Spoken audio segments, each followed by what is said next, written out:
Okay, ek en hom Jan het nou al 'n profiel gehad of 2 of 3 deurgestrap en ek hou ongelooflik baie van die manier waarop hy na die goed kyk. En toe ons nou die dag in 'n gat was, tot hy die woorde ekonomie geuiter, wat vir my altyd baie goed is, want die agronome sukkel mos met daai komponent. Jare se ervaring. Gaan 'n bietjie vir ons vertel hoekom, waarom en wat die belangrikheid is om 'n versieringslag op te hê. Oom Jan, baie welkom hier, hoe gaan dit? Dankie Andrei, dankie almal. Ja, ek kan as ek wil soos 'n chemiese professor klink wat niemand verstaan nie en ek ook nie. Ek dink die belangrikste ding wat ons nou hier praat, hoekom wil ons dan die kalk dieper in hê? Is daar enige rede? En dan wil ek julle so, ek gaan kort wees, so by the way. Ek wil julle terugvat na Dr. Maat Farina, sal julle ken hier van Sadara. Dis maklik 20-25 jaar terug het hy een tandripper met kalk daaronder ingegooi. Later jare het die Australiërs begin voorloop met 'n soortgelyke ding, maar die hele beginsel is om die kalk daaronder te kry. In die verlede was dit nie vir ons 'n issue nie. Ons het hom gestrooi die kalk en ons het hom met 'n ploeg ingewerk en ons het hom redelik vermeng gekry in die grond. Ek gaan nie vir julle sê hoe. Ek kan vir julle sê wat is die redes, want kalsium is ons kalk is kalsiumkarbonaat. Dis eintlik maar 'n fyn gemaalde klip. En 'n klip los. Ek wil nou ek val hom in die rede daar, want ek dink dis baie belangrik daai. Ek meen ek het hom die eerste keer ontmoet het, ons was op 'n boeredag wat ons gekyk het om met tande of met dis of wat ook al, ons het klomp verskillende implemente deurgewerk daarso en toe gegaan en gekyk, okay, watter ene vermeng op die einde van die dag die kalk die beste. En dit het toe uitgekom, daar was dit okay, ploeg. Dit was op die einde van die dag 'n ploeg geweest, maar ek meen dis mos nou nie nommer 1 ekonomies nie vir die van julle wat ja, 'n ploeg is mos nou baie lekker as jy wil diesel brand die dag. Maar sê gou vir my, hoekom sukkel die ouens so om die kalk in te kry? Soos ek gesê het, dis kalsiumkarbonaat en karbonaat is 'n klip en hy is vuil gemaal.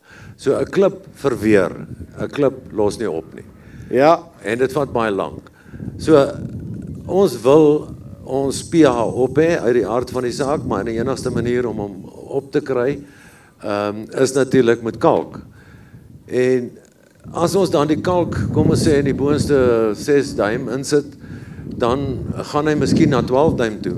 Maar my navorsing van so 3-4 jaar waar ek 900 profielgate elke 6 cm gevat het, en ek gaan nie op detail daarin nie, het vir my gewys dat tot 89% van alle gate op tussen 30 en 35 cm bestuur bank uit, wat ek altyd gedog het is maar 'n gewone ploegbank of een of ander kompaksiebank. Is dit nou daai besigheid wat daaraan gaan, oom se navorsing wat daar op daai skerm is? Daar is, kom ons sê, die manne wat grafieke verstaan sal dit maklik wees, maar ek is ook nie 'n vreeslike chemie ou nie, maar dit is die eenvoud van verduideliking. As jy gaan bo kyk, kom ons vergeet vereers die blou en die rooi kleure. Die blou en die rooi kleure is die pH en die TEC, dit is die kleipersentasie. Kom ons kyk net na die suurheid. Die eerste een aan die linkerkant is 12 cm, daar is geen suurheid nie. 18 cm die groen lyntjie, kan ons sien gaan so op na 10% persentasie suurheid. Dan die 24 op centimeter gaan hy op daar na tussen 20 en 25 en dan natuurlik op 30 cm slaan ons net onder die 35% suurheid. Nou oor 10 raak ons almal bewerig. Dit is een profielgat hier van al die honderde. Maar toe het ek verder gegaan en gesê, okay, dis die persentasie suurheid, so iewers is daar 'n probleem. Hoekom is hy so suur op 30? En toe het ek afgegaan na die katione, vergeet die fancy woord, daar kan ons kyk na basies net kalsium, want dis die kalk wat ons inwerk. En die kalsium is die blou. Die 12 cm het ons amper by 60% kalsium, waar ons hom graag wil hê, 60-70% kalsium.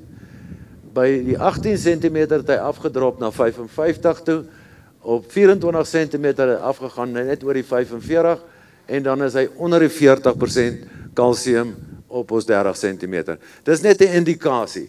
So sodra ons met ander woorde kalk daar op 30 cm kon ingesit het, het ons redelik maklik tussen 20 en 40% opbrengsverhogings gehad. Nou, wat is die hoofrede daarvoor? Is dit nou maar dat daai worteltjie gaan af en as hy daai suur kry en dan is hy van tjip, nee, hier wil ek nie in nie. Ja, daar's twee redes. Die een is ja, verseker, as hy suur het, uit die aard van die saak is daar hoë waterstowwe daar en hy like nie om daar in te gaan nie.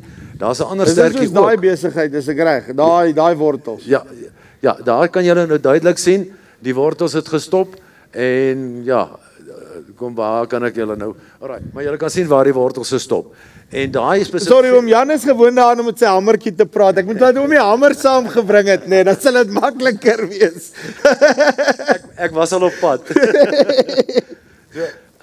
Maar as jy sien daar waar die wortels ophou, daai wortels is presies waar ek toe gaan en dan, dis gewoonlik op my 30 cm. Hy wisselt hier van 24 tot 35, maar gewoonlik in daai orde. Daar's 'n sterkie aan dit, die wortels wil nie in nie, en dan's 'n ander ding, kalk of kalsium vlokkie leergrond. Die mooi woord daarvan is spons. Ek maak 'n spons van daai grond, as my kalsium-magnesium verhoudings reg is. So met ander woorde, dan maak ek 'n spons en dan gaan die wortels in. Maar as ek nie die kalk daar kry nie, dan het ek 'n probleem. So deesdae het dit al hoe beter en beter en beter. Ek het my eie ripper ontwerp wat nou nie, ja, hy het baie goed gewerk, maar kom ek sê, ek is nie 'n goeie bemarker of so iets nie. Maar die bottom line is, toe hierdie ding inkom, is dit baie daarmee aan wat die Australiërs vir jare al gebruik om hulle suurhuisbanke op te los. Nou, ons het gegaan om julle 'n bietjie agtergrond te gee oor hierdie besigheid. Was ons by 'n boeredag gewees daar in een van daai emme daar bo in Limpopo. Modimolle, nee. Wat is die ander naam?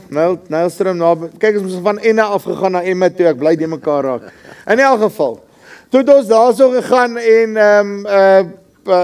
profielgate gegrawe waar hulle met die ripper deur was en waar hulle nie deur was nie. Nou kan hulle vir ons wys daar hoe mooi het ons die profielgat gegrawe. Right, so ons het gaan basically met die back actor, 2 profielgate gegrawe, een waar daar gerip was, een was nie, sê jy laas om Jan se hamertjie. Volgende keer moet hom net saamber. Nou voel ek tuis. Dis hy daarom daar. En toe het hy sulke spuitgoed wat hy spuit. Ek weet nie wat is dit, hulle is, ja, verduidelik my. Dit lyk baie eenvoudig. Dis 'n gewone pH indicator. Met ander woorde, dis 'n botteltjie goed wat jy spuit. Sodra hy suurgrond kry, dan word hy geel, en sodra hy kalk kry, dan word hy pers. En dit was baie interessant daar. Julle kan sien soos ek hom spuit, hoe word alles pers. As daar strepe was wat suur was, waar die kalk nie gekom het nie, sou dit geel strepe gewees het. So dit is, maar is uit die aard van die saak gaan nie jou pH so probeer bepaal nie, maar dis net 'n aanduiding vir boere so op 'n boeredag byvoorbeeld. Right. So basies het hy so gelyk na ek hom oopgemaak het, en julle kan die geel sien hier en daar is daar 'n perserige kolletjie, maar die volgende een het die kalk ripper deur gegaan en dan kan julle sien hoeveel meer pers is daar op hom. En die pers, dis 'n gewone pH indicator, dis niks snaaks nie wat ek maar net inspuit. Maar my navorsing het dat ek natuurlik elke 6 cm van bo tot op 60-80 cm elke ontleding apart ontleed en dit ingestuur en die verwerkings gedoen. So, want op die einde van die dag, daai kalkripper is nie 'n goedkoop masjien nie, hy kos 'n paar rand, dis extra effort om daai goeders in te sit. Ek wil nie deur al hierdie moeite gaan as ek nie 'n, wat hulle noem 'n ROI kry op die einde van die dag, iets wat ek daadwerklik homself terugbetaal nie. Wat is ons ervaring rondom daai profielgate? Hoe effektief hef daai dinge versieringslaag op? Ek het geen twyfel, dis van die dit is toe, in Australië het hulle 'n ander ripper met 'n kalkstrooier wat hulle, of kom ons sê die kalkstrooier voor en dan blaas hy ook agter 'n ripper in. Maar selfs daar was my effektiwiteit nie so goed soos hierdie nie. Ek praat nie eers van die ou tipe goed wat ons probeer ontwikkel het nie, maar ja, verseker as jy dit doen, en hoor my mooi, ek is nog steeds vas oortuig dat as jy eenmaal hom opgelos het, die suurheidsbank opgebreek het en die kalk daar gekry het en die grond geflokkuleer het, 'n spons van hom gemaak, dan glo ek jy gaan 'n hele paar jaar gaan voor jy weer ooit so 'n probleem sal hê. Uitstekend. Oom Jan, dankie baie.